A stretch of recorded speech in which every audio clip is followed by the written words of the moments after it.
मतलब अगर बहुत सारे बच्चे ये बोले कि मैं तो एडवांस की तैयारी कर रहा हूँ, मेंस से मेरे को फर्क नहीं पड़ता, बट मेंस को हमें क्वालिफाई तो करना ही है। अनसर्टेनिटी कि अगर बाई चांस एडवांस में अच्छी रैंक नहीं आई या सिलेक्शन नहीं हुआ, मतलब एक ऐसा भी पोर्शन है एडवांस के सिलेबस में जो केवल एडवांस के सिलेबस में, मेंस के सिलेबस में नहीं है। केवल मूवी की तरह अगर आप लेक्चर्स देखते रहोगे या अटेंड करते रहोगे तो 12th और 13th वालों का यहीं पे डिपार्चर हो गया कि दोनों का जो इस फैक्टर को साथ में रखना या कंसीडर करना बहुत ज्यादा इंपॉर्टेंट है कि जैसे जैसे हमारा सिलेबस बढ़ेगा, बहुत सारे टाइम पे क्या होता है कि जब हम एक ही चीज को जब दूसरी बार पढ़ते हैं तो हमारा तो फुल सिलेबस टेस्ट तो हम जब ही दे पाएंगे जब हमारा कम से कम, तो देखो अगर ये कर लूंगा वो कर लूंगा कर पाते तो अब तक हमारी प्रिपरेशन ऑलरेडी अच्छी चल रही होती। पर बहुत सारे बच्चों के में यही होता है कि मेरे को तो एडवांस की रैंक लानी है। ये सबसे बड़ी बेवकूफी भरी स्टेटमेंट ये है, उसका 90% भी नहीं आएगा जो बच्चा ये मेंटालिटी के साथ जा रहा है। इस तरह की जो मेंटालिटी है बहुत ही घातक है, इसका कोई इलाज नहीं हो सकता आगे चल के, क्योंकि देखो तो हर तरह के पेपर को देने का एक्सपीरियंस होना चाहिए। अगर मान लिया 20 नवंबर से 20 दिसंबर तक कोर्स फिनिश हो रहा है, अब कोई बच्चा बोलेगा कि मैं ड्रॉपर हूं और मैंने तो अभी मतलब जुलाई में स्टार्ट किया है, तो भाई जुलाई तक का वेट क्यों कर रहे थे। हेलो बच्चों, आज के वीडियो में बात करेंगे कि जो बच्चे जेईई 2027 के लिए तैयारी कर रहे हैं उनके लिए आइडियल टाइम क्या है फिनिश करने के लिए। तो लेट्स स्टार्ट। सबसे पहले कोर्स फिनिश करने का मतलब क्या है, क्योंकि जो जेईई का एग्जाम है वो थोड़ा सा कॉम्प्लिकेटेड है, थोड़ा सा टेक्निकल है। मेंस 1 आएगा जनवरी में, उसका एक कोर्स फिनिश करना मतलब हो सकता है। मेंस 2 आएगा अप्रैल में, उसका एक कोर्स फिनिश करना मतलब हो सकता है। और ऑफ कोर्स मई के सेकंड पार्ट में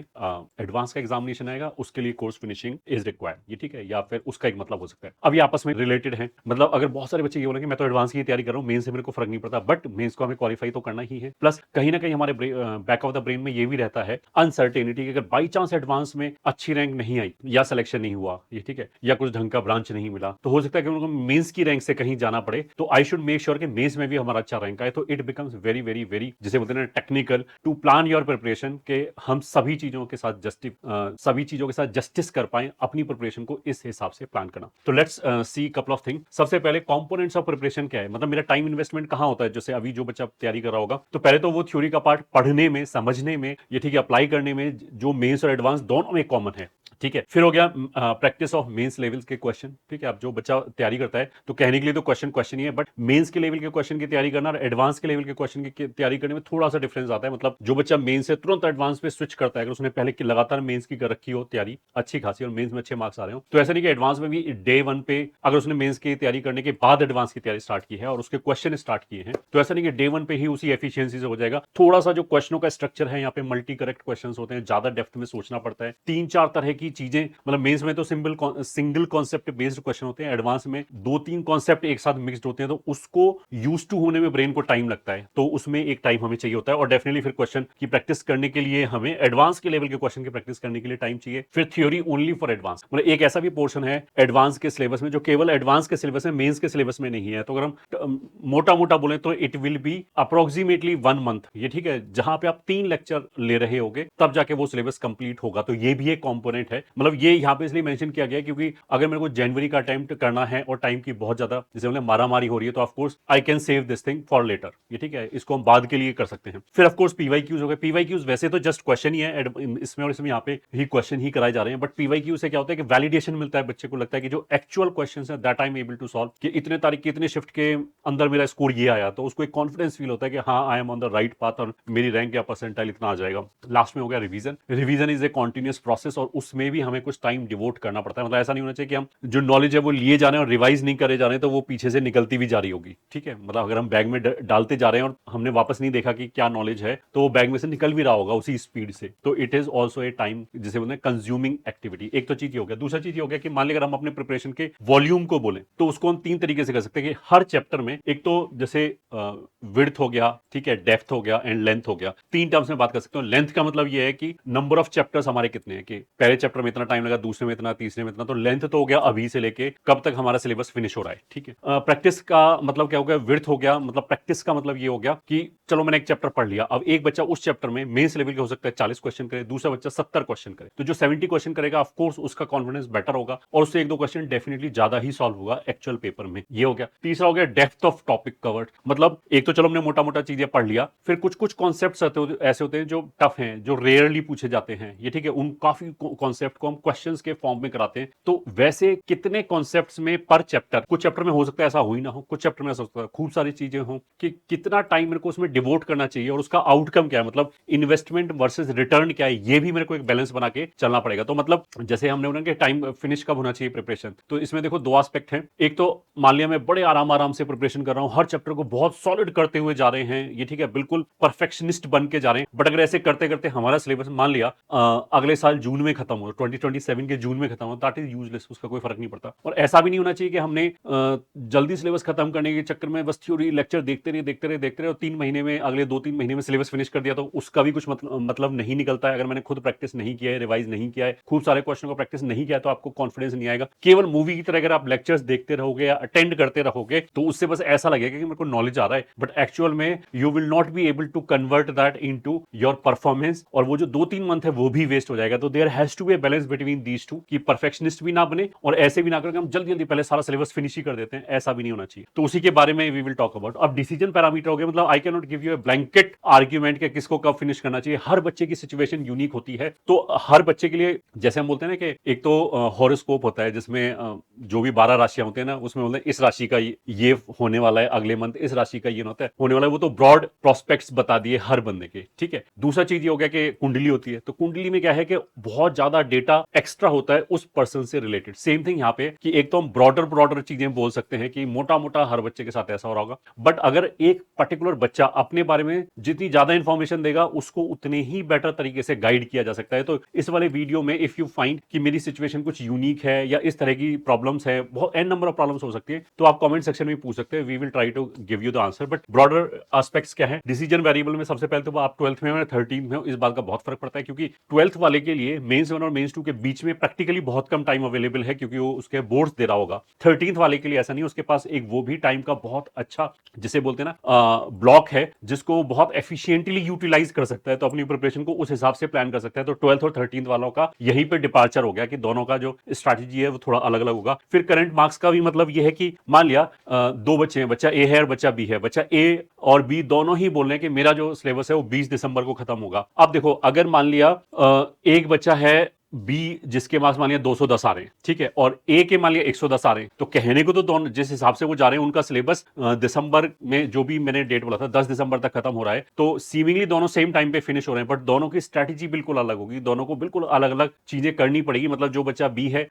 जिसके 210 मार्क्स आ रहे हैं मान लिया, उसको तो हम बोलेंगे ऐसे ही चलते जाओ, you are doing very great, but जिसके मान लिया 110 मार्क्स आ रहे हैं, ठीक है, उसको हम क्या बोलेंगे कि आपको पहले तो जनवरी में मेंस मिलेगा, तो ऑफकोर्स आपको मेंस में मार्क्स पहले बढ़ा के लेके आने हैं। मतलब ये जो मैं मार्क्स बोल रहा हूँ आउट ऑफ 300 बोल रहा हूँ, मेंस के मार्क्स बोल रहा हूँ, तो उसको हम क्या करेंगे, जो तुम्हारा टाइम इन्वेस्ट हो रहा है ये ठीक है, उसको कट डाउन करो, कहीं ना कहीं सेव करो, पहले मेंस के क्वेश्चन की ज्यादा प्रैक्टिस करो, क्योंकि आप ठीक है इस रफ्तार से कोर्स तुम्हारा 10 दिसंबर को फिनिश हो जाएगा, तो आई विल से कि 10 दिसंबर को फिनिश करो, बट जो तुम्हारी प्रिपरेशन के कुछ कंपोनेंट्स है उसको निकाल के मेंस 1 के बाद लगाओ, और वो जो टाइम सेव हो रहा है उसमें ज्यादा नंबर ऑफ क्वेश्चंस की प्रैक्टिस करो, ताकि ये जो तुम्हारा 110 मार्क्स आ रहा है ये मेंस के पेपर में बढ़ के 170 180 तक पहुंचे, ताकि हमारा 99 परसेंटाइल के आसपास आ जाए, जिससे हमें कॉन्फिडेंस आए कि हाँ मेंस में चिंता करने की जरूरत नहीं है, और फिर हम उसके बाद का जो टाइम है वो फुल्ली एडवांस में डिवोट कर पाए। तो ये भी एक चीज है। तीसरा हो गया प्रेप बैलेंस। जैसे मैंने बोला कि एक तो मार्क्स कमा रहे हैं, ठीक है, अब मार्क्स कमाने के बाद उसका रीजन क्या है, ये ठीक है, उसमें भी अंदर जाना पड़ेगा कि एक बच्चा बोलता है कि पीसीएम में मान लिया उसका इक्वलाइज नहीं है, कि 2 सब्जेक्ट बहुत अच्छे, एक बहुत वीक है जो हमारे मार्क्स बहुत नीचे खींच लेता है, इसकी स्ट्रेटजी अलग होगी, इसको डील करने का तरीका अलग होगा। दूसरा बंदा बोला मेरे को तीनों सब्जेक्ट अच्छे समझ में आ रहे हैं, मैं तीनों में खूब अच्छी प्रैक्टिस कर रहा हूं, मेरे को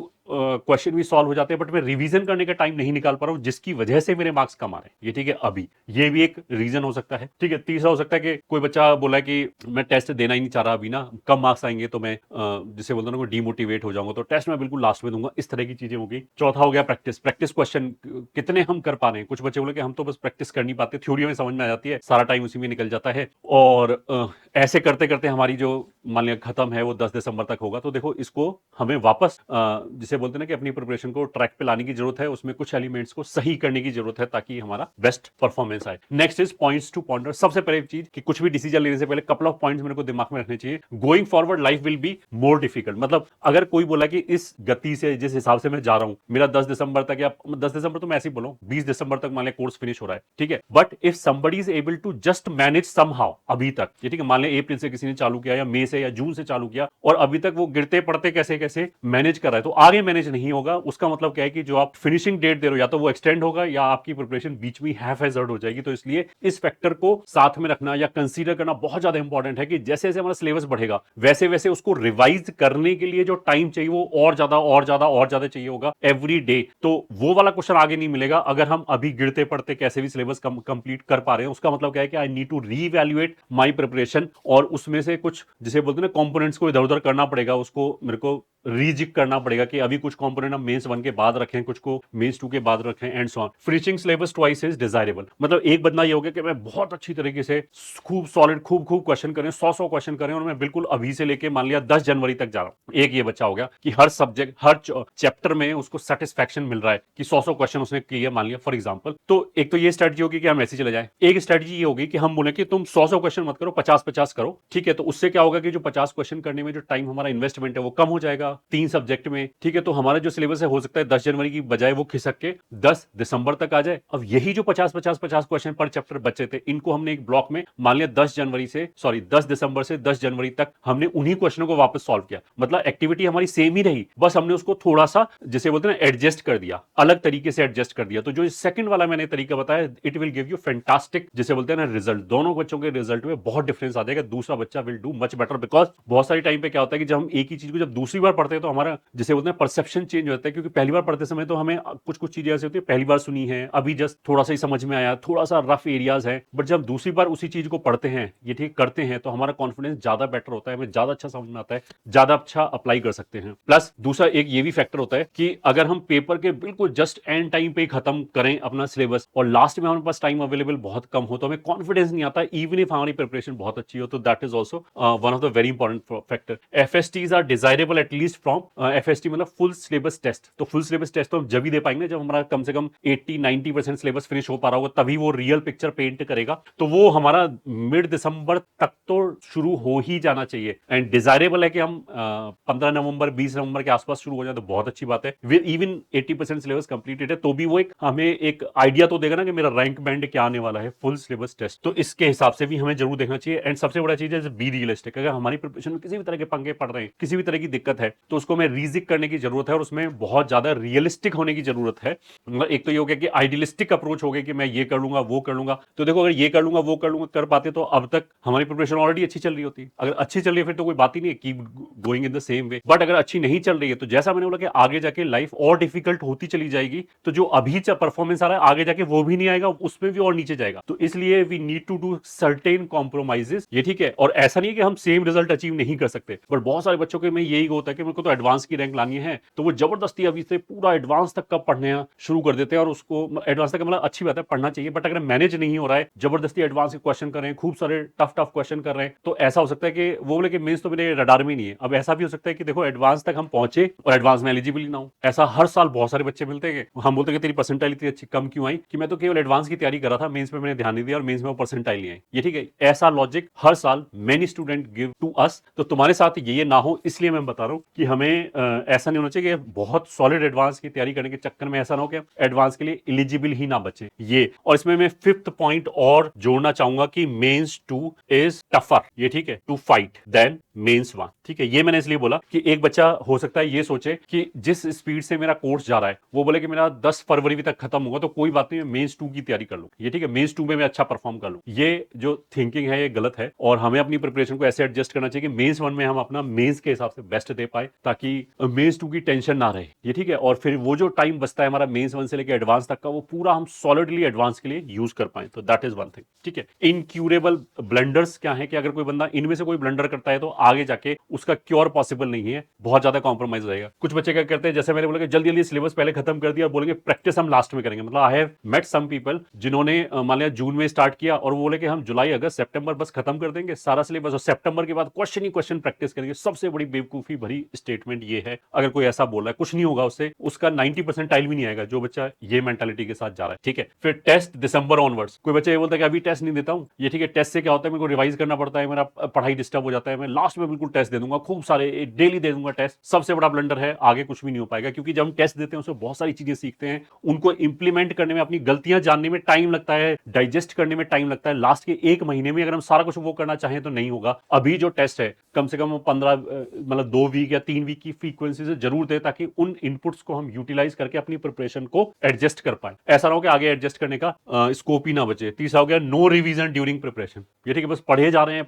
क्वेश्चन करे जा रहे हैं, बट पिछला कोई भी रिवाइज नहीं कर पा रहा। तो ऐसा बच्चा नवंबर दिसंबर के आसपास क्या होगा, अभी तो चलेगा, लास्ट में रिवीजन कर लेंगे, एक बार अगर मैंने पढ़ लिया है तो दूसरी बार पढ़ते याद तो आ ही जाएगा। तो ऐसा बच्चा क्या है कि पहली बार तो अभी टेस्ट में अच्छा नहीं कर पाएगा ड्यूरिंग द प्रिपरेशन, और दूसरा चीज ये है कि लास्ट में नवंबर के आसपास आते आते उसके हाथ पैर फूलना शुरू हो जाएंगे, क्योंकि जब वो कुछ चीज भी रिवाइज करने की कोशिश करेगा उसे लगेगा ये तो मैंने कभी पढ़ा ही नहीं। और जब एग्जाम के हम इतने करीब आ चुके होंगे कि कुछ भी नहीं हो सकता उसका ना, पूरी प्रिपरेशन जैसे होना डाउन द ड्रेन जाएगी। वन सब्जेक्ट डूम, तो अगर कोई बच्चा अभी मान लिया एक सब्जेक्ट उसका बहुत ज्यादा वीक चल रहा है और वो ये सोच रहा है कि बस इसमें तो मैं कट ऑफ क्लियर कर लूंगा, इस तरह की जो मेंटालिटी है बहुत ही घातक है, इसका कोई इलाज नहीं हो सकता आगे चल के। क्योंकि देखो, जो हमारा सब्जेक्ट बहुत स्ट्रांग है उसमें से हम 100 में से 200 मार्क्स थोड़ा ले आएंगे, और पहली बार अगर 100 में से कोई 90 मार्क्स भी ला रहा है, 95 भी ला रहा है, उसका मतलब क्या है, उसका आईक्यू बहुत शार्प है, तभी वो 90-95 मार्क्स तक पहुंच सकता है। और अगर उसका आईक्यू इतना ही शार्प है तो फिर वो किसी भी सब्जेक्ट में बहुत अच्छा कर सकता है, बस अपना मेंटल ब्लॉकेज हटा दे और उस आईक्यू का यूज करके, मतलब मान लिया उसका फेवरेट सब्जेक्ट फिजिक्स है फॉर एग्जाम्पल, तो अगर उसका नॉर्मल बच्चे का, बहुत अच्छे बच्चे का, जो उसके कैलिबर का बच्चा है, 70 मार्क्स ला रहा है और वो बोला कि मैं इसमें एक्स्ट्रा एफर्ट मार के 95 ले आऊंगा, ठीक है, तो 70 से 95 करने में जितना एफर्ट लगेगा उतने एफर्ट में मैथ 10 से उठ के 60 पे आ जाएगा, मैथ 10 से उठ के 50 पे आ जाएगा। तो यू कैन सी के ओवरऑल नंबर इधर ज्यादा पढ़ेंगे अगर उसका मैथ वीकेस्ट सब्जेक्ट है। तो ऐसा ब्लंडर ना करें कि आगे चल के करेक्शन का स्कोप ना बचे। ठीक है, अब जब हमने ये देख लिया कि हमारा जो टाइम लाइन है ये ठीक है वो ऐसे खत्म हो रहा है, तो हम टाइम कैसे सेव कर सकते हैं, मतलब कॉम्प्रोमाइज क्या क्या क्या कर सकते हैं। तो सबसे पहला, अगर मान लिया हमारा जैसे 30 दिसंबर को खत्म हो रहा है, तो आइडियली तो यह है कि दिसंबर से पहले खत्म हो जाए या 1 से 10 के बीच में खत्म हो जाए। तो हम टाइम कैसे सेव कर सकते हैं, तो देखो सबसे पहली चीज, we can leave advance only syllabus. ठीक है, जो केवल एडवांस स्पेसिफिक सिलेबस है वो छोड़ सकते हैं शुरू के लिए ना, तो this will save us around 1 month. तो 1 मंथ पहले सिलेबस फिनिश हो जाएगा, उसके बाद हम जम के तैयारी करें अपना, मतलब मेंस की खूब सारी प्रैक्टिस करें, और जो एडवांस वाला सिलेबस है वो हम पूरा सिलेबस फिनिश करने के बाद करना चाहें तो कर सकते हैं, अदरवाइज मेंस 1 के बाद में कर सकते हैं। ठीक है, इससे भी काम नहीं बन रहा, मतलब तो भी हमारी प्रिपरेशन बहुत आगे जा रही है। तो फिर दूसरा कॉम्प्रोमाइज इसके बाद क्या करेंगे कि एडवांस के क्वेश्चन प्रैक्टिस जो है वो अभी के लिए छोड़ दें। मतलब थ्योरी तो हमने पूरी पढ़ ली, एडवांस और मेंस जिसमें कॉमन है वो पूरी थ्योरी पढ़ ली, प्रैक्टिस मेंस लेवल के क्वेश्चन के लिए एडवांस वाली थ्योरी, एडवांस वाले क्वेश्चन की प्रैक्टिस छोड़ दी। ये ठीक है, इससे भी हमारा खूब टाइम बचेगा। फिर अगर मान लिया इससे भी काम नहीं बन पा रहा, ठीक है, क्योंकि इससे भी काम नहीं बन पाने का मतलब ये कि हो सकता है कि किसी बच्चे का अभी दिक्कत हो और ये वो ऑलरेडी नहीं कर रहा, ठीक है, तब भी उसका मान लिया दिसंबर के लास्ट तक जा रहा है या जनवरी तक जा रहा है, तो switching mains only mode for weak subject. ये ठीक है, अब मान लिया जैसा मैंने बोला कि मान लिया हमारा मैथ्स वीक है, ठीक है, तो फिर मेरे को क्या करना चाहिए कि जो मैथ्स वाला चीज है ना उसमें केवल मेंस ओनली की तैयारी करें। ठीक है, मेंस ओनली की तैयारी करने का मतलब ये है कि देखो क्लास में जब पढ़ाया जाता है तो क्लास में टीचर क्वेश्चन कराएगा, ठीक है, मतलब सॉरी थ्योरी पढ़ाएगा, फिर मेंस लेवल के क्वेश्चन कराएगा, फिर एडवांस के लेवल के क्वेश्चन कराएगा। अब एडवांस लेवल के क्वेश्चन जो है ना वो समझाने में, ये ठीक कराने में खूब टाइम खाते हैं। ठीक है, उसकी बजाय एक क्वेश्चन में हम ये बोल सकते हैं मेंस लेवल के 2-3 क्वेश्चन कराए जा सकते हैं। तो उससे क्या होगा कि मेंस लेवल के क्वेश्चन की अगर हमारी प्रैक्टिस बढ़ेगी तो हमें ज्यादा कॉन्फिडेंस आएगा, और ये क्लास में भी डिपेंड करता है, प्लस तुम्हारे अपने भी घर पे डिपेंड करता है कि जब तुम प्रैक्टिस कर रहे होगे तो एडवांस के क्वेश्चन में जितना टाइम लग रहा होगा मोटा मोटा उसमें मेंस के 3-4 क्वेश्चन हो जाएंगे या 2-3 क्वेश्चन हो जाएंगे, तो नंबर ऑफ क्वेश्चंस का एक्सपोजर मेंस में बढ़ जाएगा, तो मेंस में उस सब्जेक्ट में मार्क्स बढ़ जाएगा। तो इसलिए हम केवल मेंस ओनली प्रिपरेशन में स्विच कर सकते हैं उस सब्जेक्ट में जो बहुत वीक है। इससे भी काम नहीं बनना तो leave mains PYQs for the last. ठीक है, मतलब यूजुअली क्या होता है कि किसी भी चैप्टर में जो क्वेश्चन प्रैक्टिस के लिए दिए होते हैं उसमें सब तरह के क्वेश्चन देने की कोशिश करते हैं जो भी उसमें टॉपिक हो, ताकि हमारा वो चैप्टर इवनली तैयार हो जाए। ठीक है, बट फिर भी मतलब ये करने के बाद बच्चे पीवाईक्यूज भी करते हैं, previous years question, just to gain the confidence कि हमसे एक्चुअल क्वेश्चन होते हैं या नहीं होते। तो टाइम बचाने के लिए, क्योंकि ये दोनों ही सेट लगभग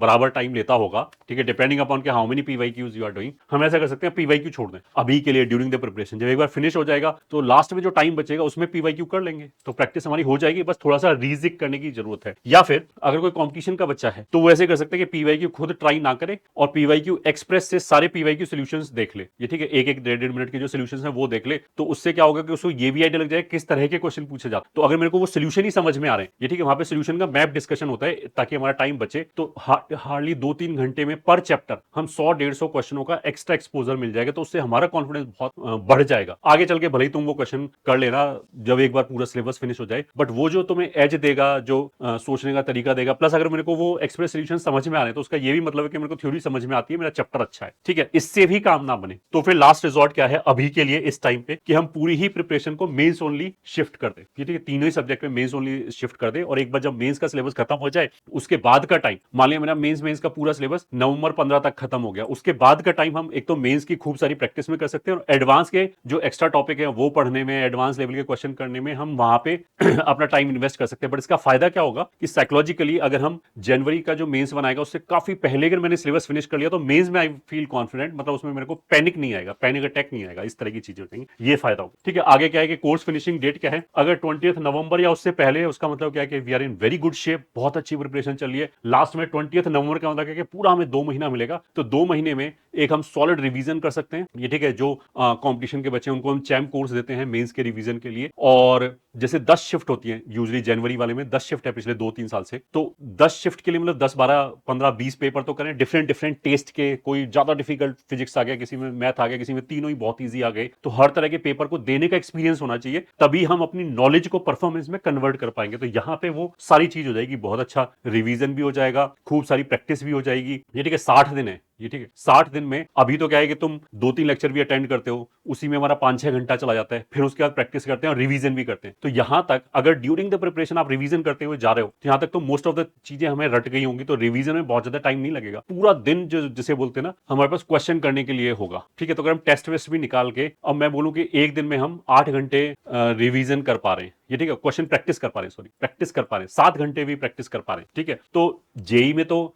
एक जिसे बोलते हैं 3 घंटे में you are suppose to do 75 question, ठीक है। तो 7 घंटे में हम कर सकते हैं कि कितना क्वेश्चन करेंगे over a period of 60 days, तो लास्ट में बहुत सारे एक्स्ट्रा क्वेश्चन की हम प्रैक्टिस कर सकते हैं। तो मतलब रिवीजन भी हो जाएगा, हर तरह का टेस्ट भी दिया जाएगा, खूब सारी प्रैक्टिस भी हो जाएगी। अगर मान लिया 20 नवंबर से 20 दिसंबर तक कोर्स फिनिश हो रहा है, तो पैनिक करने की जरूरत नहीं है, जैसा चल रहा है वैसे ही चलने दें, उसको ज्यादा डिस्टर्ब ना करें, ये ठीक है। This is good time to finish, और इसमें भी ठीक है थोड़ी सी प्रैक्टिस इससे कम हो पाएगी, बट फिर भी you are in a good shape. But अगर 20 दिसंबर के बाद हो रहा है तो उसका मतलब क्या है कि we need to rejig the component of our preparation, और उसमें कुछ एक्शन लेने की जरूरत है, और प्रिपरेशन में जिसे बोलते हैं दोबारा मेरे को प्लानिंग करने की जरूरत है। तो अब बहुत जल्दी देख लेते हैं सजेस्टेड फिनिशिंग लाइन क्या है कि इंटायर सॉलिड कोर्स का मतलब क्या है कि मेंस एडवांस सब कुछ मिला के, एक्स्ट्रा सिलेबस मिला के सब कुछ, अगर 10 से 15 दिसंबर तक फिनिश हो रहा है या उससे पहले फिनिश हो रहा है, ठीक है, तो वेल एंड गुड, हमें कुछ भी करने की जरूरत नहीं है। क्योंकि देखो एडवांस का जो अगर मेरे पास चॉइस है, तो एडवांस के जो क्वेश्चंस हैं उसमें एटलीस्ट इन मैथमेटिक्स, ये ठीक है, मैथमेटिक्स में मेंस और एडवांस के बीच में थोड़ा सा ओवरलैप है,